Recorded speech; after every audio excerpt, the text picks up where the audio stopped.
Hello, world. Welcome to the Ken Simmons Show. For Area 58, I'm Ken Simmons. This is the shortest 30 minutes on television. We bring you great guests. We bring you information. We bring you all kinds of things. I've got two wonderful guests with me today, so I want you to take off your shoes, pour yourself your favorite beverage, and be ready for an eye-opening session. By the way, it's spring. How about this? My flowered tie, my white jacket, a light blue shirt. I'm celebrating spring. It's about time. It's supposed to be 85 today. Let's see, what's going on? In the newspaper, in Carver, in the town of Carver, and Plimpton, and Halifax. I'm not forgetting any of you. Your time is coming up, but we just got through with a town meeting. I think there may be another one. A very interesting town meeting. And Election day is over. We've elected our future leaders. We've got a brand new selectman. His name is Mark Townsend. I happen to know him. He's a pretty good guy. And let's see what he does. I think he's going to be very good for the town. And of course, Sarah, back in. Thank you very much. I know her also. I think we've got a great Board of Selectmen. I think we had a great Board of Selectmen. But it's good to change every once in a while. Don't you agree? All right, listen. Before I meet my guests, I want to tell you about a happenstance in my boyhood. My boyhood goes back almost to biblical times. Shortly, I'll be not quite as old as Methuselah. But when I was sick and had to go to bed, and I was sick often as a kid because I learned early that if you got sick, you didn't have to go to school. And so I got sick a lot. I think my parents were worried, but it worked well for me. We had one radio in the house, and my mother would bring it up to the bedroom where I was in bed, and I would listen all day long to what we called soap operas. There are still soap operas, but not the same. These were 15 minutes long. There were shows like Ma Perkins, Helen Trent, Backstage Wife, Just Plain Bill, Stella Dallas, which later turned into a movie, by the way, starring Ginger Rogers, I believe. But this goes way back to the 30s now. I just wanted to tell you that. Laying in bed and listening to these, and they were great. They were absolutely great. They were on for 15 minutes every day. And some of the actors that played on this show would run across the street to another network and play on that show. A lot of our stars, Bill Conrad, who's on television once in a while now, Victor Jory, he played the shadow. The weed of crime bears bitter fruit. The shadow knows. That was the show. And they were great shows. They were a lot of fun. Couldn't see it, no picture. When we went to the theater in any town in this country, on the night Amos and Andy was on, they stopped the picture and broadcast Amos and Andy in the movie theater. That's how popular they were. Okay, enough of that. I want you to meet my guests. So, as I said in the beginning, take your shoes off, pour yourself your favorite beverage. I'm going to be right back.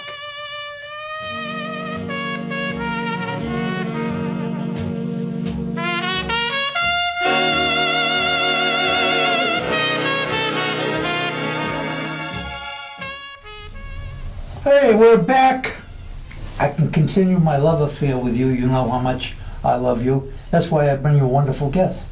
That's why I bring you wonderful information, because without you, I'd be nothing. As a matter of fact, if you weren't watching, I might as well be home reading a book. I want to introduce you now to two people who work at the Plymouth waterfront, which is where I met them. I do want to introduce to you now, I'm going to introduce you by first name only. I'm going to introduce to you now Matt and Krya. They are members of the DCR. I was just joking a little while ago. DCR stands for Department of Correction and Revelations. It doesn't stand for that at all. It stands for Department of Conservation and Recreation. Yes. Am I right? Absolutely. How about that? At my age, that's pretty good. That's pretty good. Matt, I want to ask you, are you married? I am not. You are not. Do you have any children? Nope. No.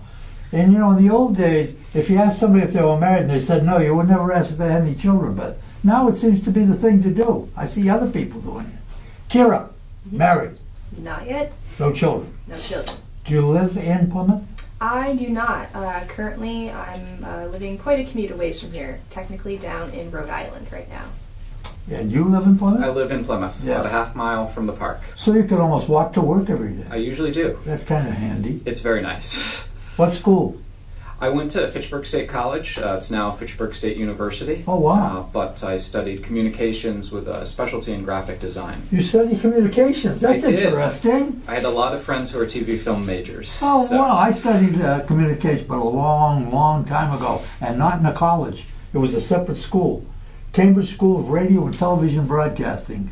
It's extinct now. It's gone. But it was a good school at the time. Krya, you go to college? I graduated in 2015. I went to a small liberal arts college called St. Michael's College, just outside of Burlington, Vermont. And I majored in environmental studies up there, actually. Oh, wow. That's great. Does a college prepare you to do what you do? Absolutely. I guess communications Yes. would, yeah. I mean, it depends on what you study. When we look at people in this field, we have people with all different kinds of experiences. So I've got the communications degree. Our focus is on communications.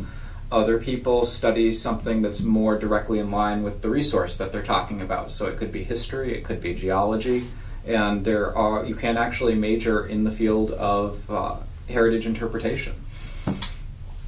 I never thought of that. Of course you're right. Of course you're right. Why did you get into this field? Why did you want to? Is this something that you planned to do, to go to work for DCR? I mean, I saw an opportunity and I really kind of wanted to jump on it. I'd always had just a great time spending time in the Massachusetts park system. I had no idea kind of what interpretation was really about, but I was really interested. I love working with the general public and I love learning new things, and this is a job that's really provided me that opportunity. I know a lot more than I ever did before I started. How about you, Matt? Did you plan to do this when you were going to college? I didn't even know that this field existed when I was in college. That's a good answer. I ended up working as an event planner, and then when I was working as an event planner, I was volunteering at a museum. I got laid off, and I saw this job, and I said, hey, why don't I try that? And here I am in my 8th season with the agency. How long have you been here? This is my 8th season Eighth with the season. agency. Krya, how long have you been? This is the start of my 2nd season. Oh, that's great. Is this your first job in Plymouth? Yes, it is. But you worked elsewhere. Yes, I started in DCR at Skinner State Park, Mount Holyoke Range State Park, out in Hadley, South Hadley, Amherst, Massachusetts. Now that'd be the western part of the state. Yes, Yeah, okay. just next to the Connecticut River. Okay. Oh yeah. I go out that way at least twice a year because I like the town Deerfield. Are you familiar with Deerfield? It's very close to Vermont, by the way. It's a lot of history there. If you've never been to the town of Deerfield in the western part of the state, that's where Yankee Candle is. Yankee Candle Factory is there, for one thing, but there are many, many, many other things there. As he just said, the Connecticut River is there, where they had a lot of Indian fights. The town of Deerfield was taken over by Indians at one point. During King Philip's War, the native peoples of the area did attack Deerfield, I think a couple of times. Okay, so where can you go from here? What's your next step? My position in the park, I'm the visitor services supervisor or the interpretive supervisor there. For me, the next direct step would be the regional interpretive coordinator. Regional. And so that person oversees all of the park's interpretation in the south or in any region of the state. Beyond that, there's the chief of interpretation who oversees all of the interpretive programming in the state. But we can also, within the agency, there's other opportunities that are sideways steps as well. So you could move over into operations and be a park supervisor, or move over into planning and historical conservation. There's a bunch of different opportunities depending on what your interests are. Wow. How about you? What would your next step be? That's a really big question. I Honestly, hadn't thought too far ahead, but I suppose the next step would be, if I had a job kind of similar to what Matt currently has, a visitor supervisor. That would be the next step for her? It would be your job. Yes. Is there such a thing as time and grade? Do you have to have a certain amount of hours or years or? No, as soon as you have the experience to move up to the next level, you can apply and interview, and if you're the chosen candidate, you get the job. Here's a crass question. Do they review you at certain intervals? Do they, Well, is that a good word to use? Like any job, we do have regular reviews of our performance, but in the interpretive field, what is more important is when we do reviews of the programming that you do, and the reviews are not meant to be anything bad. They're meant to help you get better, and all reviews should be this way as well. That's right, absolutely. So we instead of calling them a review, call it a coaching session, and it's based on what the person who's being coached really wants as much as the coach themselves, because if I want somebody to be able to improve at their job, I'm going to do my best to coach them in the way that they're the most comfortable with. So some people might want written feedback on their program before I give it to them orally. Some people might want it the other way. But we also will videotape the programs for internal use so that people can watch it themselves, and sometimes picking up things like ums and ahs. You would swear you don't do it, but if I play the video or play the audio, you say, oh, I guess I do. Yeah, I know. It's, how about you now? Have anyone, when you just started out, your first day as an interpreter, and we're going to explain the word interpreter now, because when we come back, because it's not the definition you're used to. So, but we'll get into that a little later. So, your first day as an interpreter here in Plymouth, were you nervous? Oh, definitely. Yeah. Well, my first day as an interpreter, I had trouble finding the park because I was imagining a park. My past experiences had a green area, a large parking lot, and so I come down to the waterfront, and that's not what I had in my mind. So I ended up actually walking up to the Pilgrim Hall Museum because I wasn't sure where the office was. Yeah, and not only that, but your stomach was churning. Definitely, yeah, and I came in. I've lived in Massachusetts most of my life, but I came in with very little knowledge about this history or the park resources. In fact, shame on me, but the first time I saw Plymouth Rock was the first day of my job. I was a little surprised they had a Plymouth Rock. So to say I was nervous is definitely an understatement. Of course. I've been coming to that area for a lot of years, and I just recently found out the name of the park because I saw a sign hanging there, and I said, "What's that?" We're going to get back to that in just a minute. When we come back, I'm going to clear up the mystery for you of what's that. Be right back.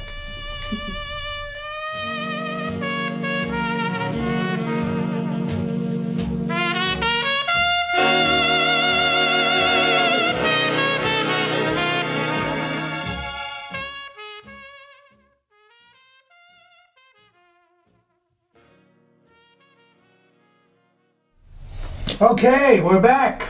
And how are you liking it so far? Aren't they great? These people work for the state.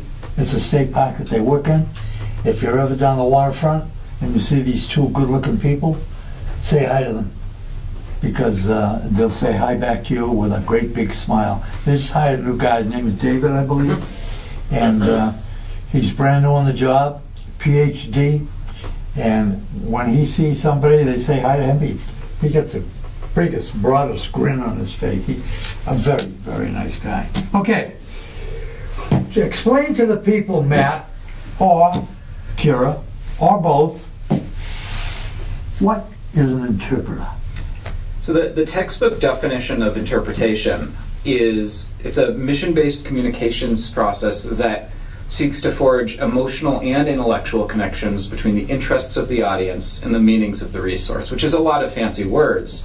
But what we basically not want to do is just tell people a bunch of facts. We want to connect them with the resource and help build something that's both here and here and provoke them to either learn more about it or to take some kind of action to help protect it.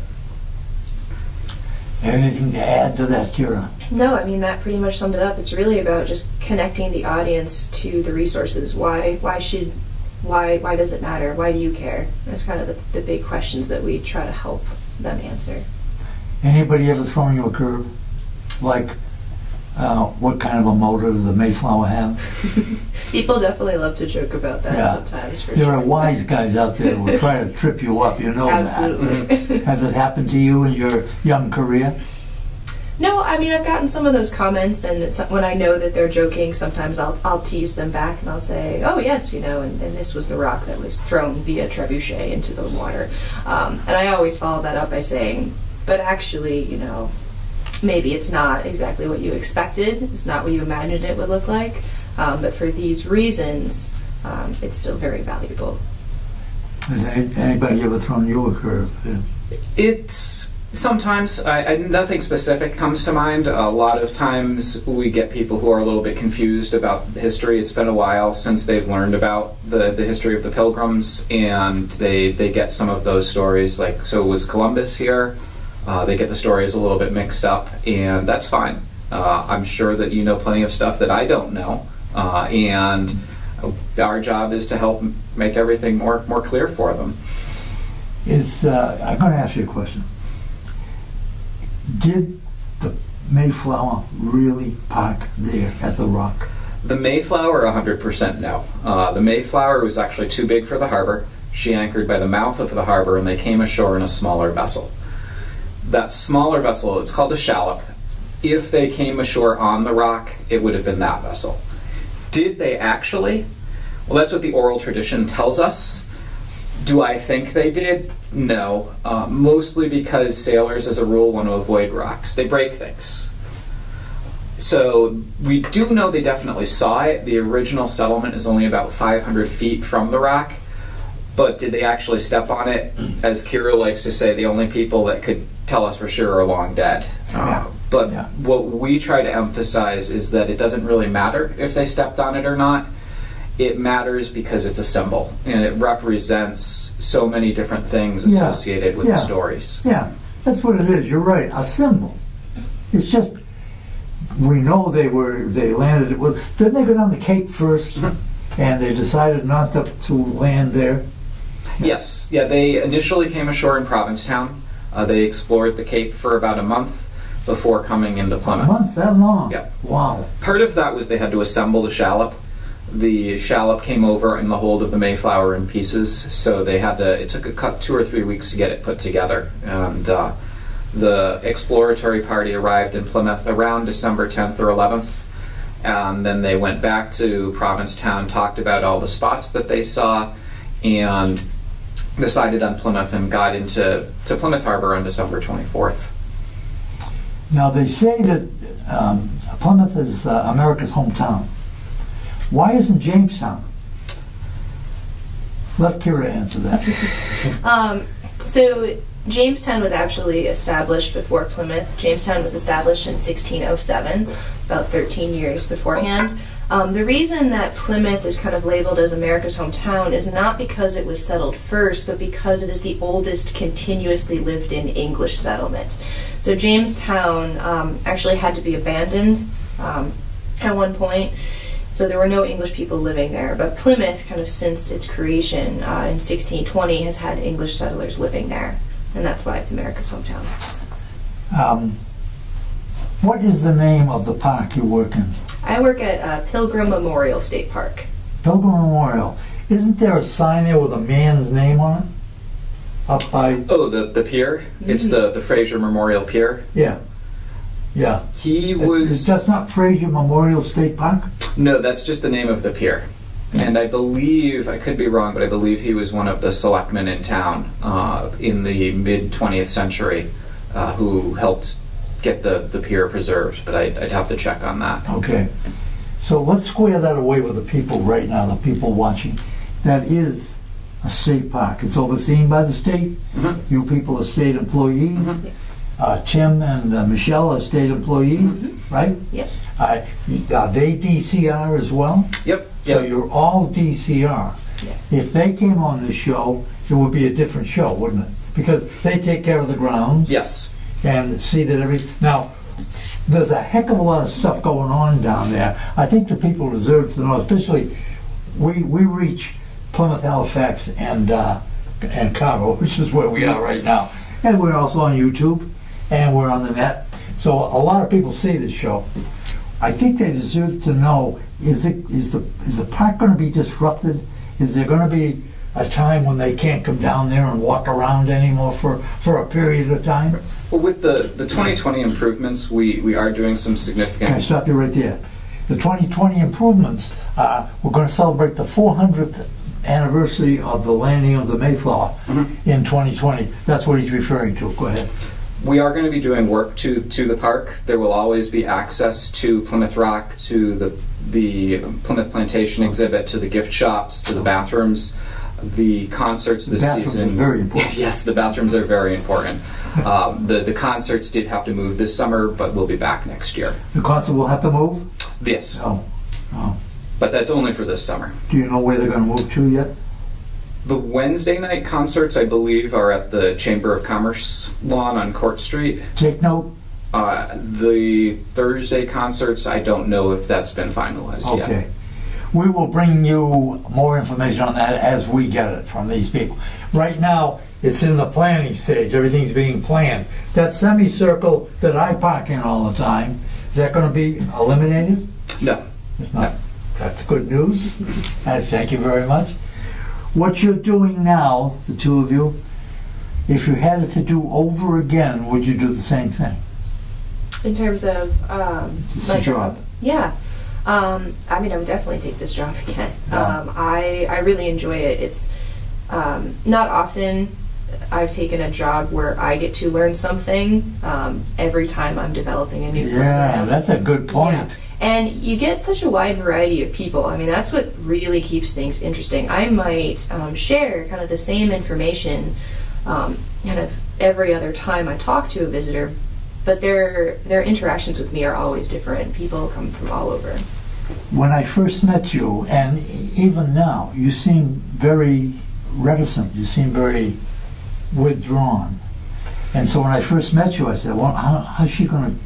But I've heard you talk to a group, and you're very, very good. Thank you. Yeah, and you're so pleasant with that beautiful smile. Thank you. But when you come over and you're not addressing the group, and you come over and pet Chloe, that's my dog, by the way, I wish you were my daughter. I would adopt you in a minute. Supposing now you're working and a guy or a lady comes up to you and says, look, I've got up there on the hill or someplace back there about 7 or 8 people, a little group.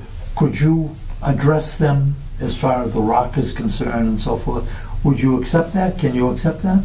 Can you do that? Can I take a group and introduce them to a resource? Definitely. I mean, we have set times when we do programming. The programming that we offer at Plymouth Rock is a 10-minute long talk kind of about the history of the rock, why that rock was chosen to be the landing place, and also the symbolism, kind of what Matt talked about earlier. And what I always tell folks that I meet in the park is about that programming, and I invite them to join me on those scheduled talks. And in between time, when I'm not performing kind of a scheduled program, I'm constantly answering questions. So at any point when a group of people comes up to me and they're curious about a resource and they want to know more, they're interested in a specific story, I'm always sharing that information with visitors. So if somebody comes up to you and you're not performing or not doing your thing and asks a question, you have no problem answering it? Well, that's part of our job. Oh, is it? So we Okay. have what we do. We do 2 things through the day. We do our formal interpretive programs. So as Kira mentioned, the Rock Talks, Right. which happen quarter of and quarter after during the day, and we post signs that have the exact schedule. We also do 3 walking tours a day at 11, 2, and 4. But between that, we don't just go in and away from people. We walk around a lot of visitor services, so we tell people where the Mayflower is, we tell people where the bathrooms are, and then if they have questions about what's the rock, what's the history of the Pilgrims, why did they come over here, anything that they ask that we can answer, we'll do our best to answer. That's, you know, it's, I've been working with the public most of my life, and they can be difficult at times, but I've never seen you or anybody there upset with anybody. They answer stupid, I hear some questions that, to me, are kind of stupid, but you answer them. Thank you very much for that. One of the things is that I'm an interpretive trainer as well, and I teach people that as long as people have a genuine question, they're not just giving you a hard time.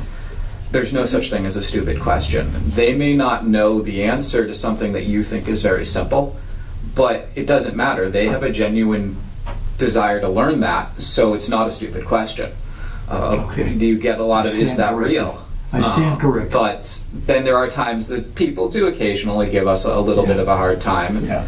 a lot of it's tongue-in-cheek, and they want to see how we'll react. We have fun with them, too. How do you get to do what you do? If somebody I know just out of college would like a job, your job, how would they do that? So our jobs are all posted on the Mass Careers website. It's, if you go to the Commonwealth of Massachusetts website and click on the careers section, they're all listed in there. The title is Park Interpreter, so you're just going to search for that job title. We actually just posted 2 short-term seasonal positions, one at Scusset Beach and one at Horseneck Beach.